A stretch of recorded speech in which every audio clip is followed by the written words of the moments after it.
My name is Archer, a 35-year-old software engineer from rural Michigan who finally made it big in Seattle's tech scene. At our monthly family dinner, my 7-year-old nephew Tyler pointed at my new Tesla and innocently announced, "Mommy says you borrowed that car from your boss to look important." Everyone snickered while my sister Megan feigned embarrassment. I just smiled and left without a word. That night she texted, "Don't forget the house payment is due." I replied simply, "Everything will be settled. Where are you watching from?" Hit that like and subscribe button if you've ever had family members try to diminish your success.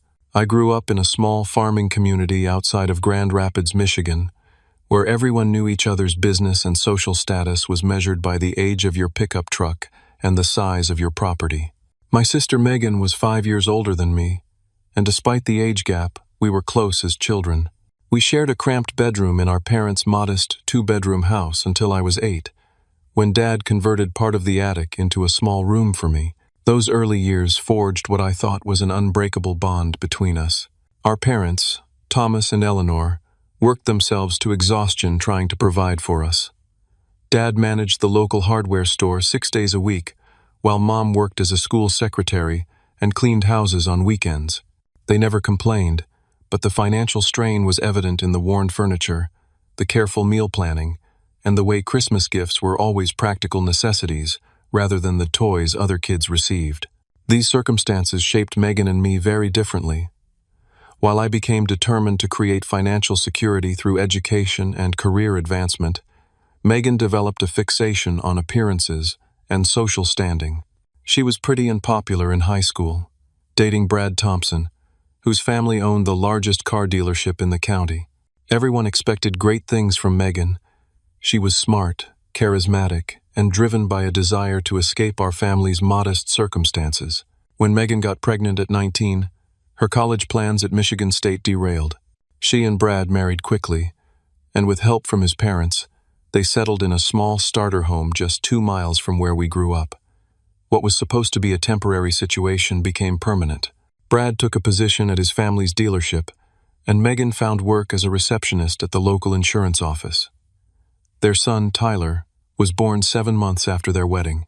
I was 15 when Megan's life took this turn, still focused on maintaining perfect grades and securing a scholarship that would take me far from our small town. Despite the physical distance that would eventually separate us, I promised Megan I'd always be there for her and Tyler. Then tragedy struck when I was 20. Our parents were killed in a multi-vehicle accident on the interstate during a blizzard. The loss was devastating, but it hit Megan particularly hard. 7 months pregnant with her second child at the time, she fell into a deep depression. Brad was ill-equipped to handle her emotional needs while managing their finances and caring for 3-year-old Tyler. The modest life insurance policy our parents had left was split between us. Instead of using my half to pay for college as they'd intended, I gave a significant portion to Megan and Brad for a down payment on a larger house. Their growing family needed stability, and I convinced myself that helping them was what Mom and Dad would have wanted. I worked 3 jobs simultaneously to put myself through community college, stocking shelves at the supermarket in the early mornings, answering phones at a local law firm during the day, and delivering pizzas at night. After 2 grueling years, I transferred to the University of Michigan to complete my computer science degree. Every holiday and summer break, I returned home to spend time with Megan's family, bringing gifts for the kids and helping with household projects Brad never seemed to find time for. After graduation, I landed an entry-level programming job at a small tech company in Detroit. The salary was modest, but it was a foot in the door of an industry I was passionate about. I lived in a studio apartment with second-hand furniture and drove a 15-year-old Honda Civic with nearly 200,000 miles on the odometer. Despite my tight budget, I never missed sending money for Tyler's birthday and Christmas presents, always labeled as being from his mom and dad. 3 years later, I accepted a position with a growing software company in Seattle. The substantial salary increase and relocation package represented the first real financial breathing room I'd ever experienced. Megan's reaction to my move was mixed. Superficially supportive but undercut with comments like, "I hope it works out this time," and "Don't forget about us when you're living the high life." In Seattle, my career flourished. I worked 60-hour weeks, earned promotions, and eventually became a senior engineering manager, overseeing a team of 15 developers. My hard work paid off with stock options, bonuses, and a salary that finally reflected my expertise and dedication. Throughout these years, I maintained close ties with Megan's family, flying back for major holidays and sending generous gifts. When Brad's attempt to open a second dealership location failed, I loaned them $15,000 they never repaid. When their roof needed replacing, I covered the $8,000 bill. Most significantly, I contributed $900 monthly toward their mortgage for nearly 4 years, money Megan increasingly referred to as what we're owed rather than the gift it was. Despite my financial success and professional achievements, family gatherings became increasingly uncomfortable. Brad's parents, Judith and Howard, were pleasant enough but clearly viewed me as the family oddball who'd abandoned small-town values for city living. Brad's brother James and his wife Sarah were more welcoming, but even they seemed to accept Megan's carefully constructed narrative about my life. What I didn't understand until much later was how systematically Megan had been diminishing my accomplishments to maintain her status as the successful sibling who'd stayed true to her roots. While I was building a career through relentless effort and constant learning, she was building a fiction about my life that would ultimately unravel in the most painful way possible. The last Saturday in April was unseasonably warm in Michigan as I drove from my hotel to Megan and Brad's house for the monthly family dinner. After a particularly successful quarter at work, I'd finally treated myself to a Tesla Model S, midnight blue with the premium interior package. It was the first truly luxurious purchase I'd ever made, a tangible symbol of overcoming our childhood poverty and years of financial sacrifice. The neighborhood where Megan and Brad lived consisted of large, newer homes arranged around artificial ponds and small parks, the kind of upper-middle-class subdivision that had represented unattainable luxury to us as kids. Their 4-bedroom colonial with its manicured lawn and 3-car garage projected exactly the image of success Megan had always craved. I pulled into their curved driveway, parking behind Brad's father's Cadillac Escalade. My nephew Tyler was the first to spot me, racing out the front door in his socked feet despite his mother's calls to put on shoes. "Uncle Archer! Uncle Archer!" he shouted, his 7-year-old enthusiasm infectious as he skidded to a stop beside my car. "Whoa, is this yours? It's so cool." I climbed out, giving him the high five he eagerly awaited. "Hey, buddy. Yep, this is my new car. Just got it last month." Tyler circled the vehicle, mouth agape at the sleek design and distinctive logo. "Can we go for a ride later? Please?" "We'll see what your mom says," I replied, knowing Megan's likely response. I grabbed my overnight bag and the gifts I'd brought: a science kit for Tyler, a doll for his 4-year-old sister Emma, and an expensive bottle of scotch for Brad. The front door opened wider as Megan appeared, wearing a floral sundress and an expression that couldn't quite decide between welcoming and appraising. "Well, look who finally arrived," she called out with a tight smile.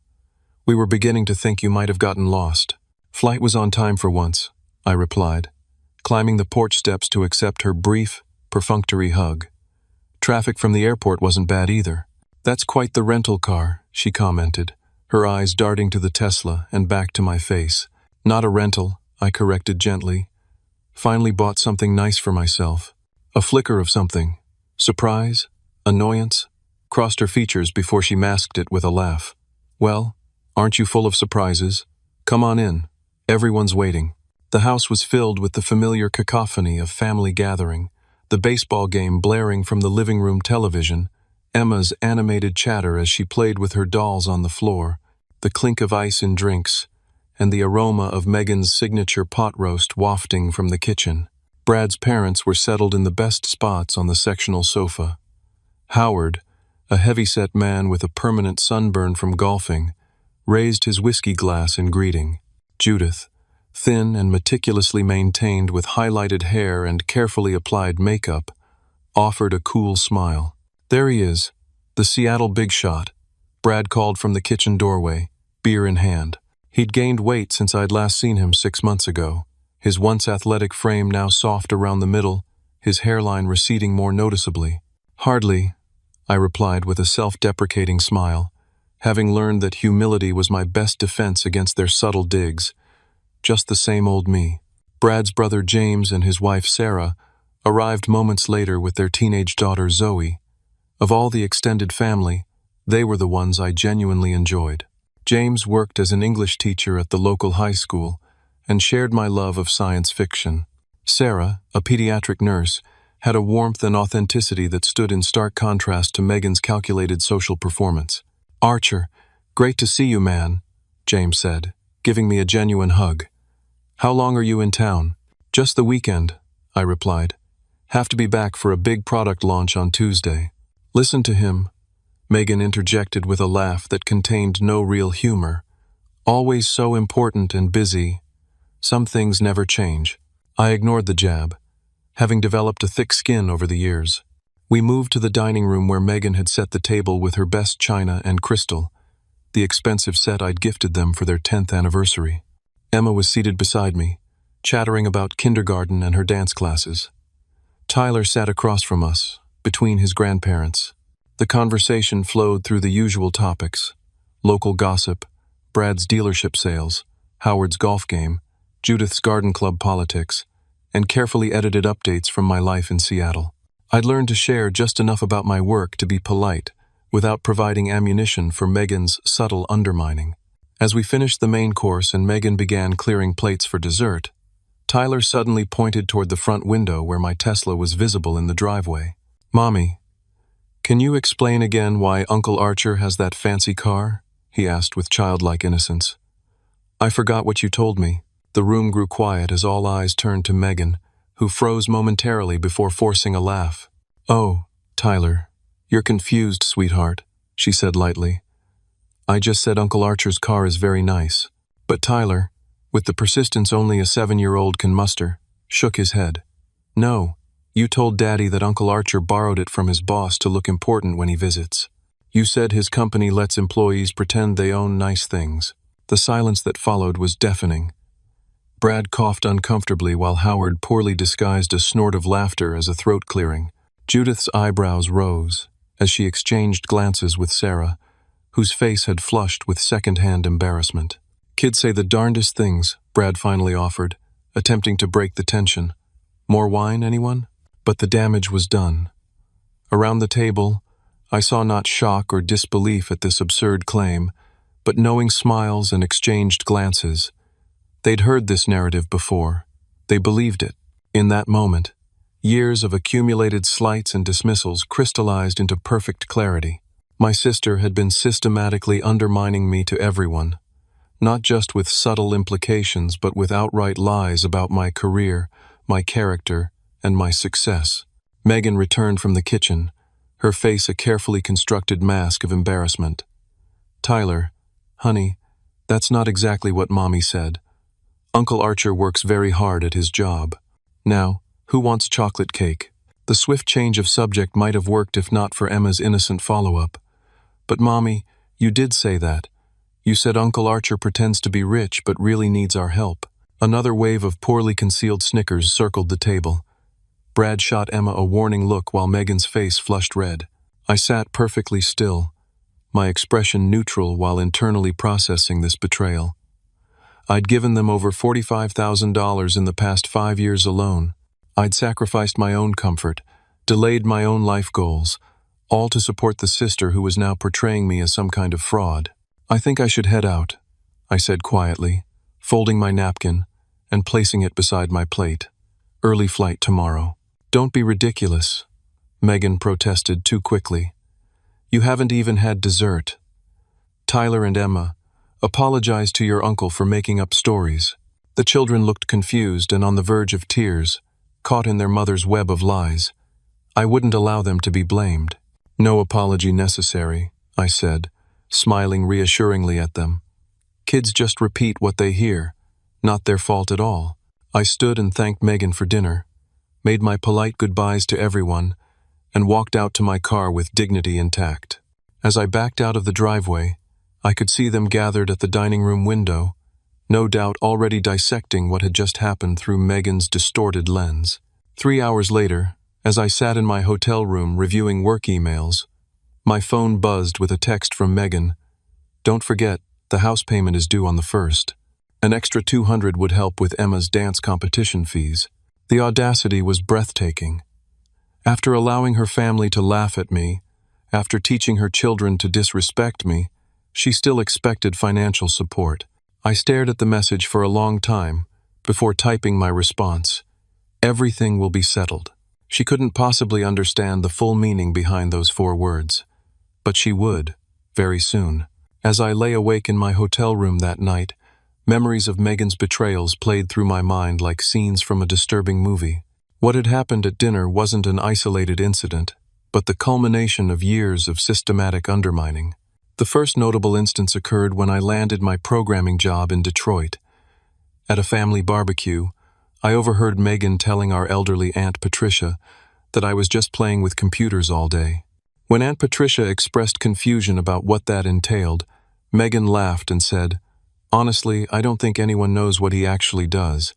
It's not like a real career like teaching or medicine." The dismissal stung, but I told myself she simply didn't understand the tech industry. 6 months later, when I invited the family to see my new apartment in Detroit's revitalized Midtown district, Megan spent the entire visit pointing out safety concerns and asking if I had good deadbolts. "This neighborhood seems transitional," she told Brad loudly enough for me to overhear. "I worry about Archer, living in such a dangerous area." The apartment was actually in one of the city's safest areas, near the university and medical center, but her comments planted seeds of concern with the rest of the family, who began questioning my judgment. When I was promoted to lead developer after just 18 months, nearly doubling my salary, Megan's response was telling. "Well, they must be desperate for people willing to work those hours," she commented when I shared the news over a family dinner. "I hope they're not just using you until someone with more experience comes along." What should have been a moment of celebration became an exercise in defending my capabilities. The most egregious example came when I took 3 months off between jobs to develop a fitness tracking app I'd been conceptualizing. I'd saved enough to support myself during this period and was excited about the entrepreneurial opportunity. Megan told everyone I was between jobs, her tone implying I'd been fired. When the app was completed, and I accepted a position at the Seattle company, she described it as me finally finding something after a period of unemployment. As my career in Seattle progressed, Megan's methods became more sophisticated. She began creating an alternate narrative about my life, one where my success was temporary, my accomplishments exaggerated, and my financial stability precarious. She referred to my apartment as tiny. It was nearly 1,200 square feet in one of Seattle's best neighborhoods. She described my job as stressful and probably not long-term.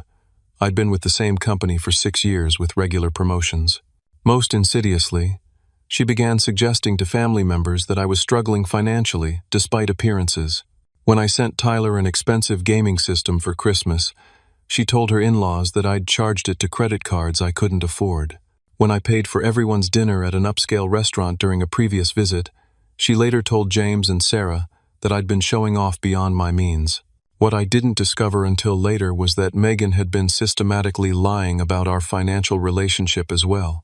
Through casual conversations with James after the disastrous dinner, I learned that Megan had told everyone she'd been helping me out during tough times.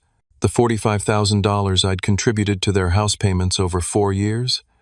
In her version, that was money she had loaned me during rough patches, which I was now repaying.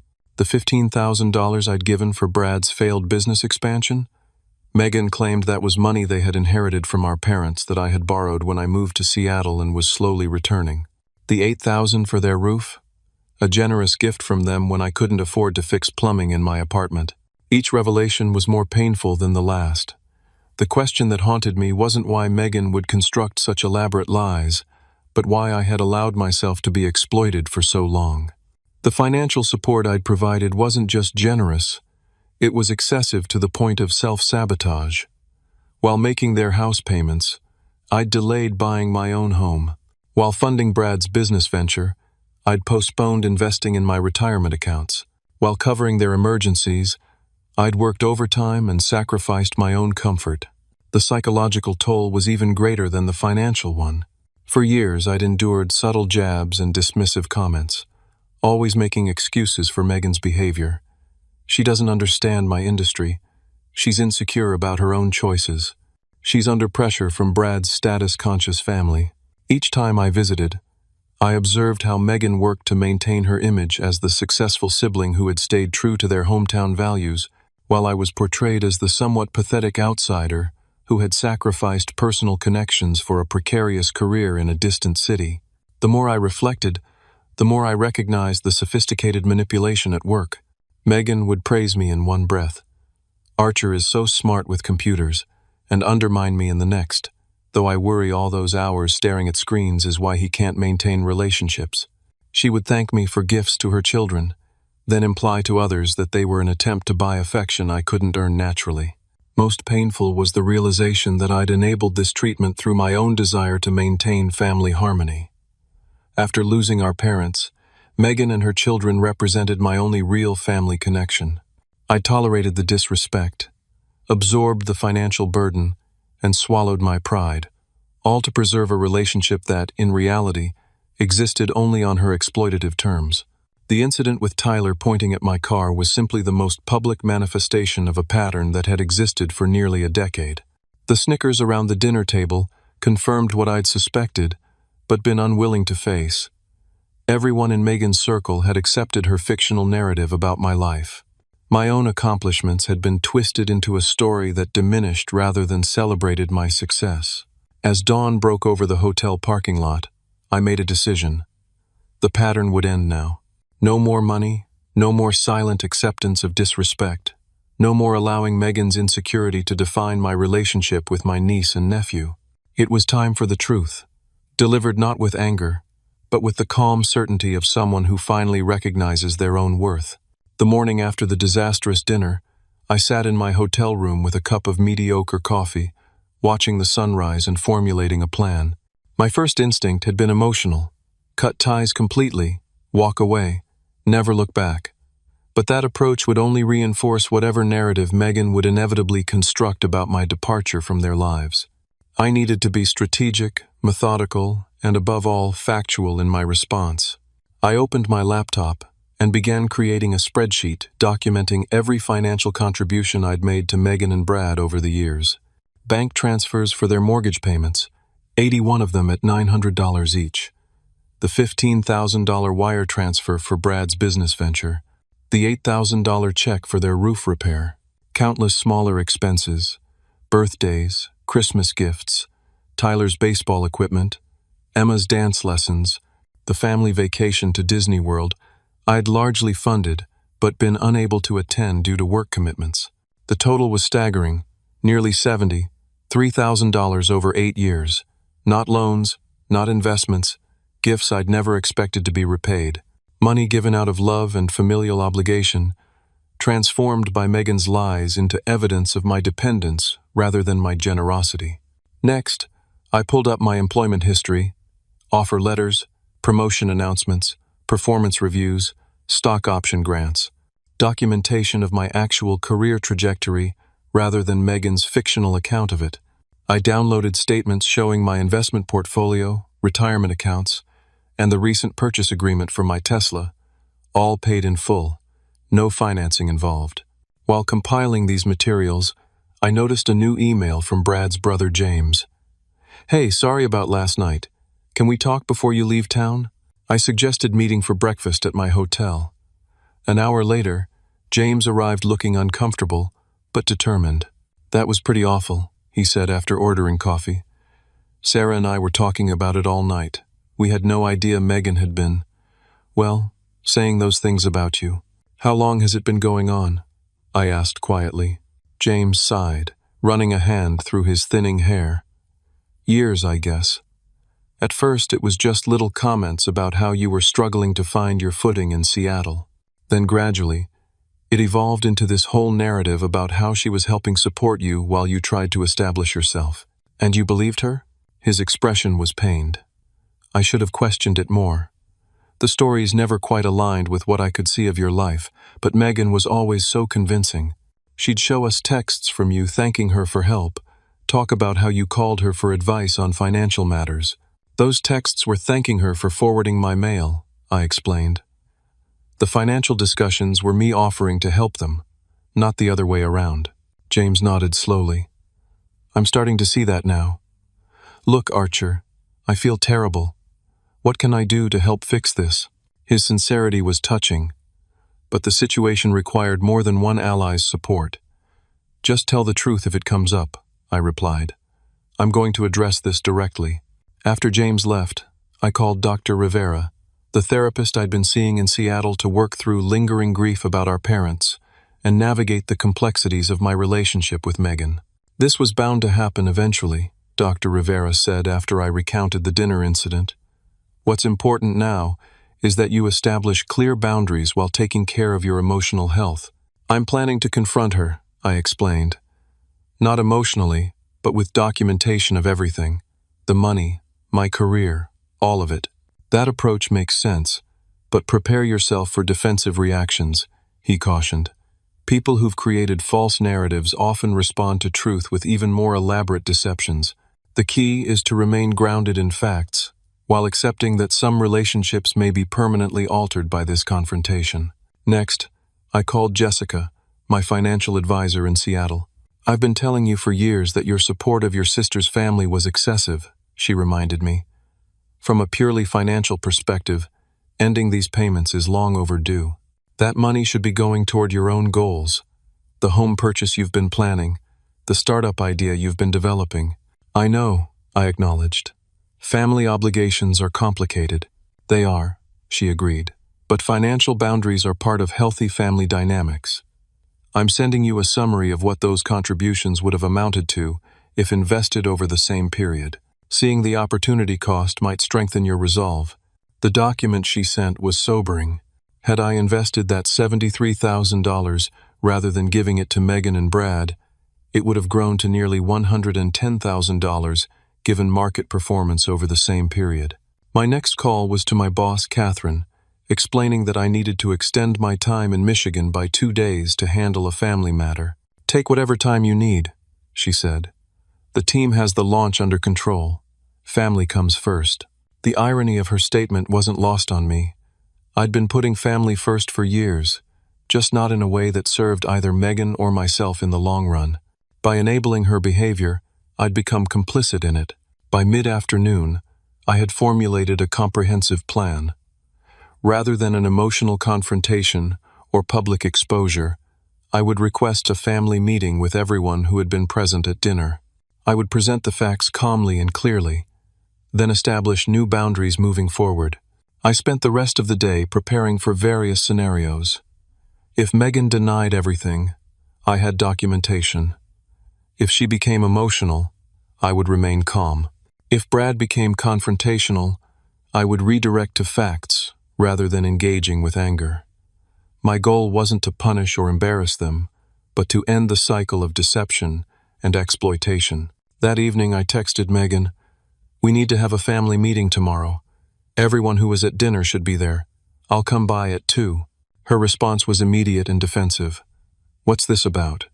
We have plans tomorrow." "Change them," I replied. "This is important." After a long pause, "Fine, but I don't understand why you're being so dramatic." I didn't respond further. The time for explaining myself was over. Tomorrow would be about truth, uncomfortable, long overdue truth. Sunday afternoon arrived with a clarity of purpose I hadn't felt in years. I'd slept soundly for the first time since arriving in Michigan, awakening with the certainty that regardless of the outcome, confronting Megan's deception was necessary for my own self-respect and for any possibility of authentic relationship moving forward.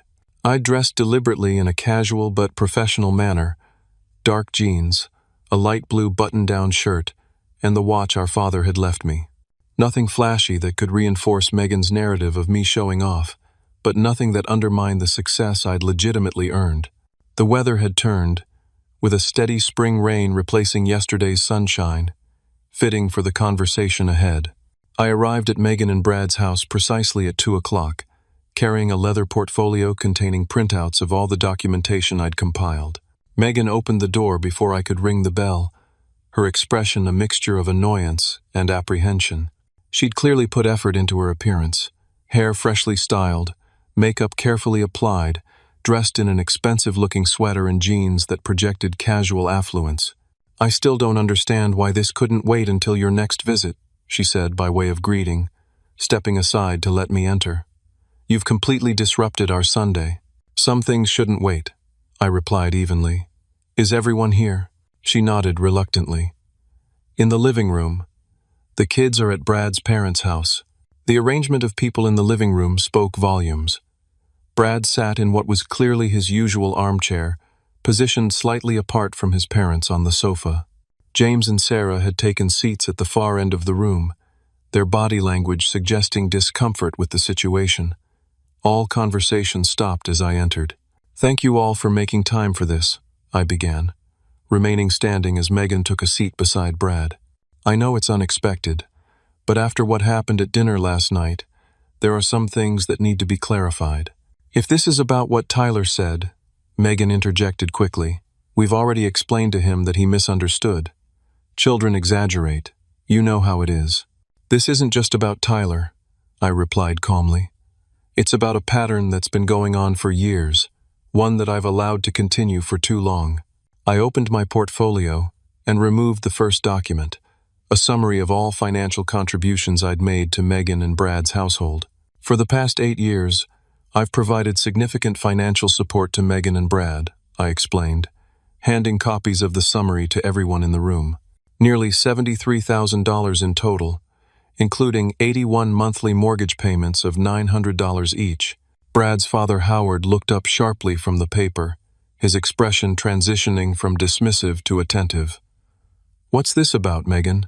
he asked, turning to my sister.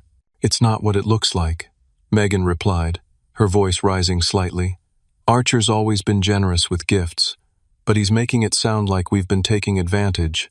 "I'm not making accusations," I interrupted gently. "I'm simply stating facts. The money was freely given. That's not the issue. The issue is that I've recently learned that my financial support has been mischaracterized to all of you. I've been told that some of you believe I've been financially dependent on Megan and Brad, when the opposite is true." "That's ridiculous," Brad sputtered, his face flushing. "We never said—" "I have texts and emails," I continued, removing another document from my portfolio. Messages from Megan to various family members describing loans she supposedly made to me, references to her helping me through tough times, statements about my career being unstable. I handed these to James, who looked through them with growing discomfort before passing them to Sarah. "These are from our group chat," Sarah said quietly, looking at Megan. "You told us you were helping Archer with rent when his hours were cut last year." She turned to me. "Were your hours cut?" "No," I replied. "I received a promotion and a 20% raise last February. I've never had my hours reduced. I've never been in financial distress. I've never borrowed money from Megan or Brad." The room fell silent as this information sank in. Judith, who had been watching carefully, reached for the papers in her husband's hand. "What about the business loan?" she asked, referencing the $15,000 I'd given Brad. "You told us Archer had borrowed money from your inheritance and was paying it back." Before Megan could respond, I removed another document, a copy of the wire transfer with the memo line clearly reading, "Gift, business expansion." "There was no loan," I explained. "When Brad wanted to open the second dealership location, I gave them $15,000 as a gift. The same applies to the $8,000 for their roof replacement 2 years ago, and countless other expenses I've covered over the years." Brad stood suddenly, his expression darkening. "We never asked for handouts," he snapped. "If you've been keeping score all these years, maybe you shouldn't have offered in the first place." "I'm not keeping score," I replied, maintaining my calm demeanor. "I gave freely because I love this family. I'm only showing you these documents now because I need everyone to understand the reality of our financial relationship." I turned to address everyone. "I've worked incredibly hard for my success. I put myself through college, working 3 jobs simultaneously.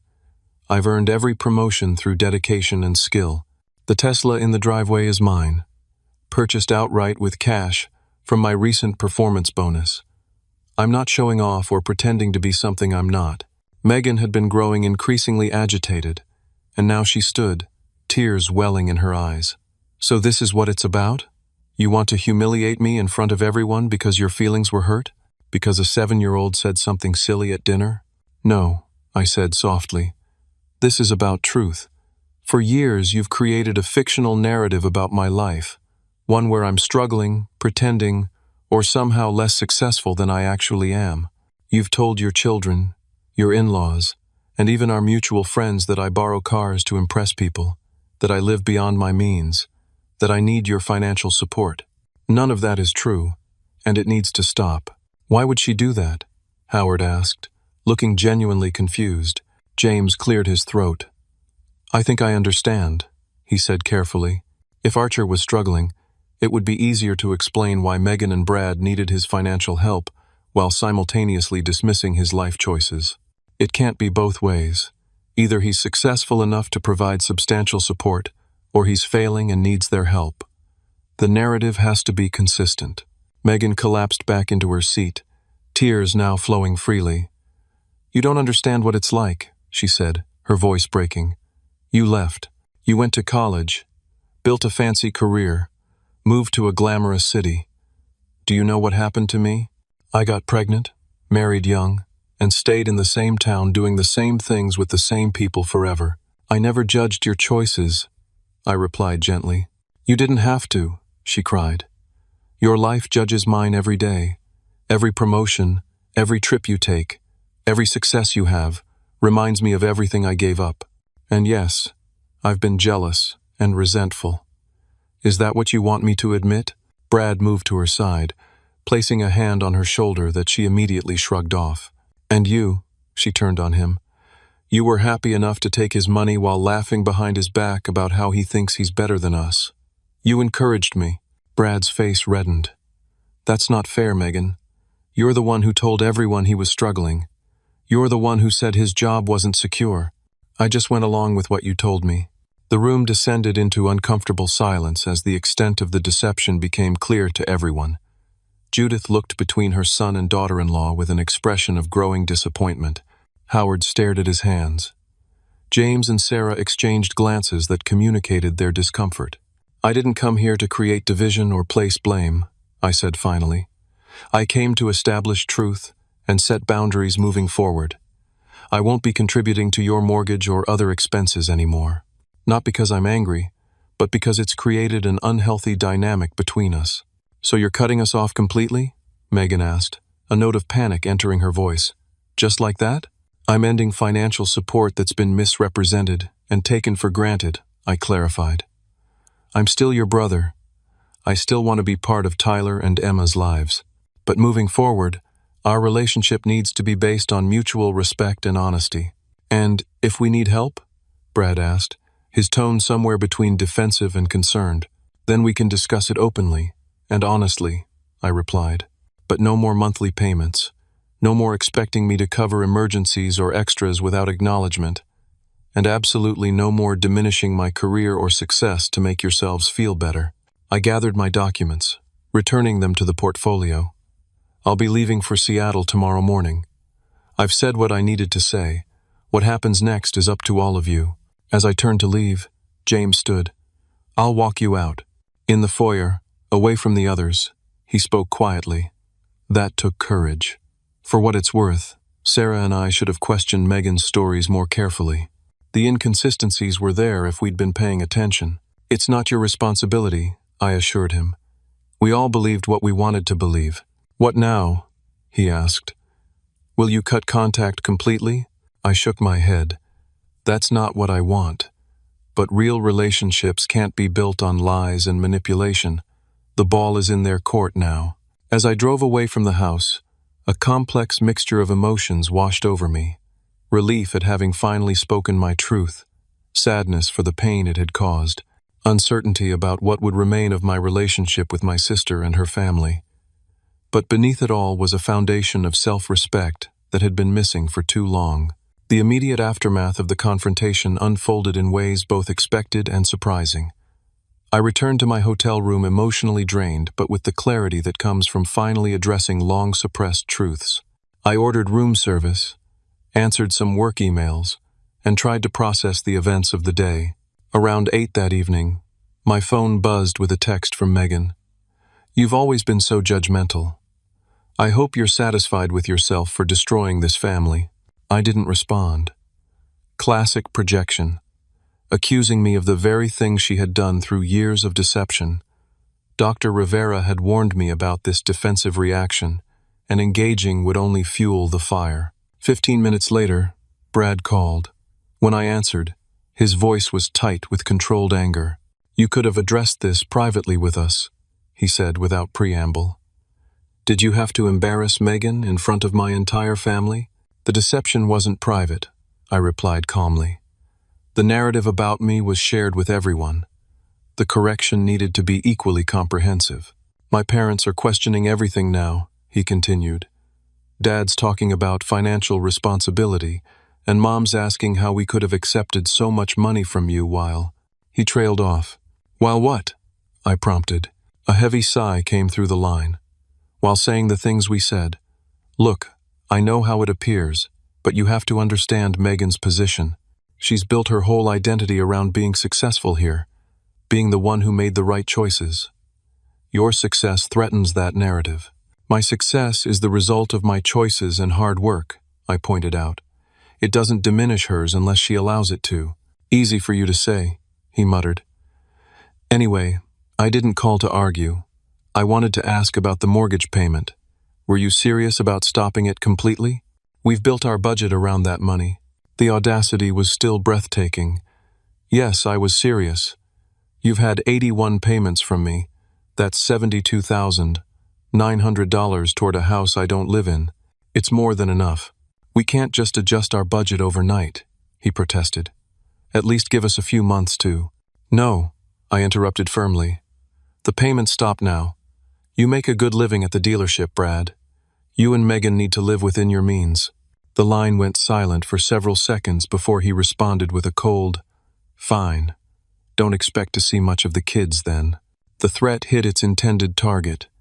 Tyler and Emma were innocent in all this, and the thought of losing my relationship with them was painful. But I recognized the manipulation tactic for what it was. "Using the children as leverage is beneath you," I said quietly. "Think about what that teaches them." He hung up without responding. I was just preparing for bed when another knock came at my hotel room door. Looking through the peephole, I was surprised to see Tyler standing there with James behind him. I opened the door immediately. "What's going on?" James looked apologetic.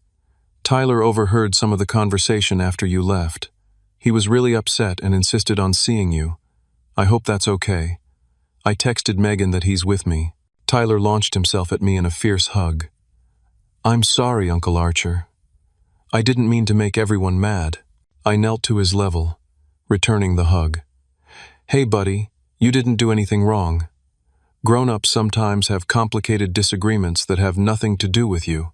"But everyone was yelling after you left," he said, his voice small. "Mommy was crying, and Grandma kept saying she was disappointed." Dad slammed the door and drove away. I led him to sit on the edge of the bed while James leaned against the wall, giving us some space. "Tyler, listen to me," I said, looking directly into his eyes. "None of this is your fault. What you said at dinner just brought some grown-up issues into the open that needed to be discussed. But Mommy said I embarrassed her by repeating private things. Adults shouldn't tell children things they don't want repeated," I explained gently. "You were just being honest, which is exactly what you should always do." He considered this for a moment. "Is it true that you bought your car yourself? Mom said you were just pretending." "Yes, I bought it myself," I confirmed. "I work very hard at my job, and sometimes I'm able to buy nice things because of that hard work." "Cool," he said, his demeanor brightening slightly. "Can we still go for a ride sometime?" "Absolutely," I promised, though unsure when that opportunity might actually arise given the current circumstances. "Anytime I'm visiting." After Tyler used the bathroom, James suggested they should head back. "Sarah's waiting in the car. We'll drop him at home." "Thank you for bringing him," I said sincerely. "It means a lot." "He was really worried about you," James replied.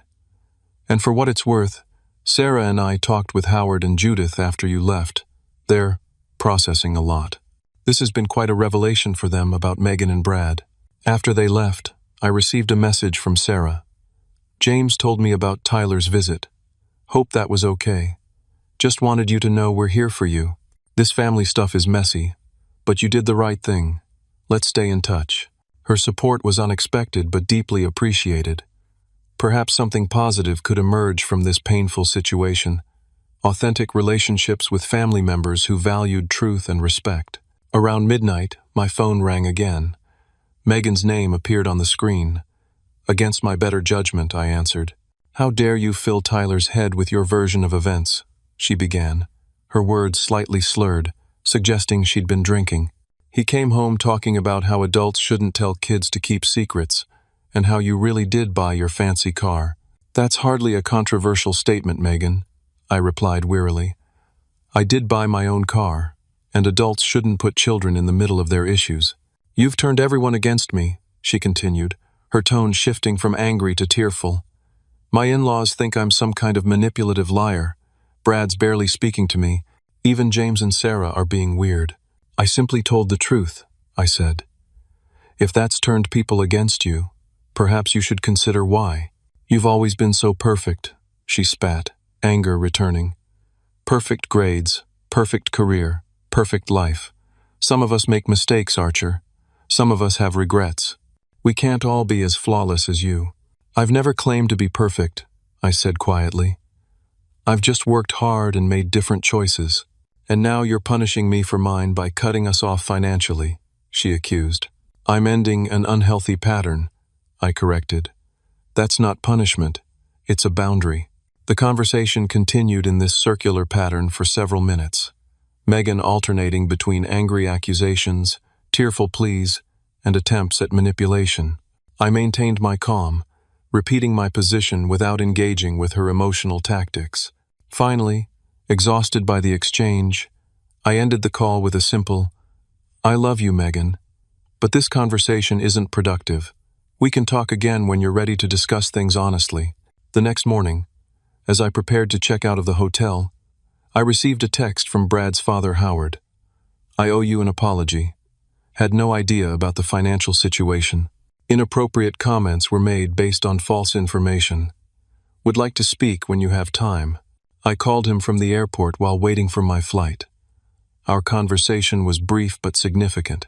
He expressed genuine regret for accepting Megan's portrayal of me without question and acknowledged the generosity I'd shown their family over the years. "Brad and Megan need to stand on their own feet," he concluded.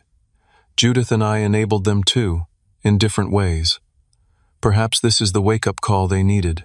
On the flight back to Seattle, I reflected on how quickly the family system had recalibrated once the truth was exposed. Those who valued honesty, James, Sarah, eventually Howard and Judith, had adjusted their perceptions and reached out. Those who had benefited from the deception, Megan and Brad, were struggling to maintain their narrative in the face of overwhelming evidence. As the plane touched down in Seattle, I felt a strange mixture of sadness and liberation. The family I'd thought I had might never be the same, but perhaps something more authentic could eventually take its place. 6 months have passed since that fateful family dinner and the confrontation that followed. The journey from that painful weekend to today hasn't been linear, but it has been transformative in ways I never anticipated. The first few weeks after returning to Seattle were difficult. Megan alternated between angry texts, tearful phone calls, and periods of complete silence. Brad communicated only through terse messages about practical matters. Tyler and Emma sent me drawings and dictated messages through James and Sarah, who had become unexpected allies and bridges to the children during the estrangement from their parents. About a month after our confrontation, Megan called late one evening, her voice subdued and lacking the defensive edge that had characterized our previous conversations. "I've been seeing a therapist," she announced without preamble. She suggested I might have some issues with comparison and insecurity. It wasn't exactly an apology, but it was the first acknowledgement that her behavior might have deeper roots than simple misunderstanding. Our conversation that night was cautious but more honest than any we'd had in years. She didn't directly address the lies she'd told, but she did admit to feeling overwhelmed by jealousy when hearing about my career advancements. 2 weeks later, Brad reached out with a more direct approach. "I should have questioned Megan's stories about you more carefully," he admitted. "And I definitely shouldn't have gone along with them or repeated them to others. That was wrong, and I'm sorry." Their mortgage payment came due, and for the first time in nearly 7 years, they covered it entirely themselves. It wasn't easy for them. Brad took extra shifts at the dealership, and Megan found part-time work as an administrative assistant at the local community college. The adjustment to living within their actual means was challenging, but necessary for their growth and our relationship's healing. By the 3-month mark, we had established a new normal. I video chatted with Tyler and Emma weekly. Megan joined these calls occasionally, her initial awkwardness gradually giving way to more natural interaction. We carefully avoided any discussion of finances or my career, focusing instead on the children's activities and shared family memories. Howard and Judith underwent their own reckoning, recognizing how their emphasis on appearances and status had contributed to Megan's insecurities. They began making conscious efforts to celebrate achievements based on character and effort rather than material outcomes.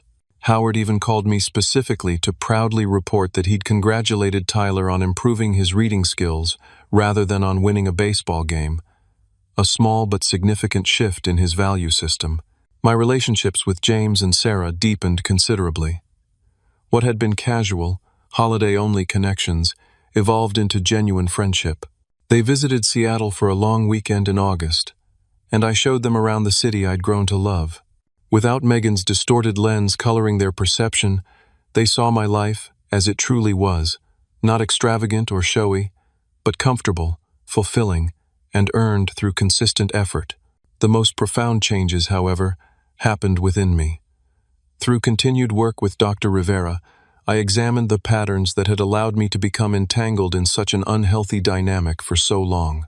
I recognized how my parents' death had intensified my desire to maintain family connections at any cost, how my childhood experiences with financial insecurity had made generosity a central value, and how my natural conflict avoidance had enabled Megan's manipulations to go unchallenged.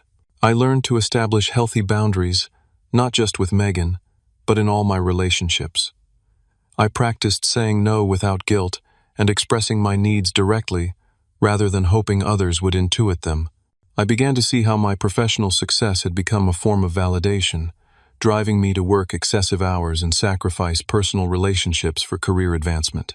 With this new awareness, I made significant changes in my own life. I reduced my working hours from 60 to a more reasonable 45 per week. I joined a local hiking group and made genuine friendships outside of work. I even started dating again after years of putting romance on the back burner. Nothing serious yet, but I'm open to possibilities in a way I wasn't before. Financially, I redirected the resources that had previously gone to supporting Megan's family. I purchased a modest but comfortable condo in a neighborhood I love. I increased my retirement contributions and established a separate investment account for future goals. I even set aside money for a proper vacation, my first in nearly a decade, planning a 2-week trip to Japan next spring. Last month, I returned to Michigan for Tyler's 8th birthday. The atmosphere was markedly different from previous visits. Megan greeted me with a genuine hug, rather than the perfunctory one I'd grown accustomed to. Brad shook my hand and met my eyes directly, the defensive posture notably absent. They proudly showed me their newly refinanced mortgage, at a lower interest rate, with payments they could manage independently. The most touching moment came when Tyler proudly showed me his science project, a model of the solar system he'd built entirely himself. "Uncle Archer, Mom said you might be able to help me understand how gravity works," he said. "She told me you're really smart about science stuff." It was a small thing, perhaps, but significant. Megan acknowledging my knowledge as valuable rather than threatening. A step toward seeing my abilities as resources to be shared rather than successes to be diminished. That evening, as we sat on the porch after the children had gone to bed, Megan spoke the words I'd waited years to hear. "I'm sorry, Archer. Truly sorry. I was so caught up in feeling like I'd failed at my own life that I couldn't celebrate yours. Instead of appreciating your generosity, I resented that you were in a position to be generous. That was wrong, and I'm working to be better. The apology wasn't perfect, and our relationship remains a work in progress. The trust that was broken will take years to fully rebuild. But in that moment, I recognized that the painful confrontation 6 months earlier had been necessary not just for my own self-respect, but for Megan's growth as well. The most profound lesson I've learned through this experience is that true generosity must include honesty. By avoiding difficult conversations to preserve harmony, I wasn't actually being kind. I was enabling destructive patterns that harmed everyone involved. Real love means caring enough to speak truth, establish boundaries, and hold others accountable.